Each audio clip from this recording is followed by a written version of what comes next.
Okay, the last graph we need to take a look at is the graph of the cotangent of x, which is the cosine over sine.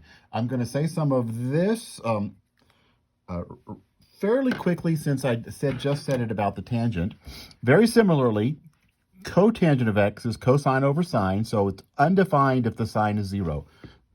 I've drawn them in red. I've drawn this one a little darker. That's the axis. It's actually one of the asymptotes for the cotangent. All of these in red.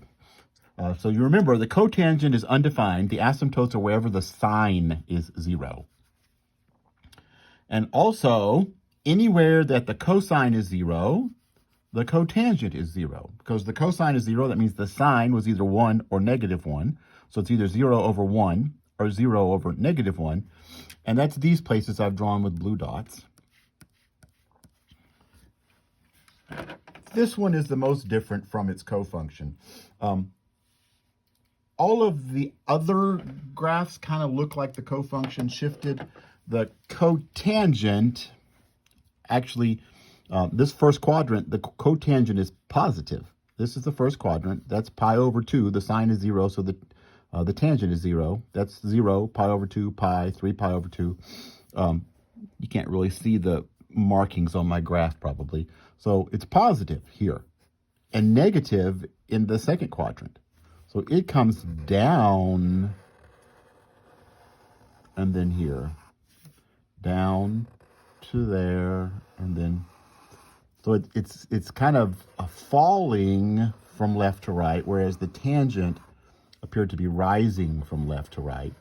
How did I find the asymptotes? The asymptotes are wherever the sine was 0, and the cotangent graph. Now, I'm not doing a very good job. I'm just sketching it. I haven't plotted points to make sure I'm going through the right points a lot. I'm wanting to get an idea of what the shape looks like. Okay, we'll be more specific when we start worrying about the graphs individually next week. So there's the graph of the cotangent of x. Notice it is like the tangent. It also repeats every pi. All of the graphs have period 2 pi, except the tangent and the cotangent, they repeat every pi, because the sine repeats every 2 pi.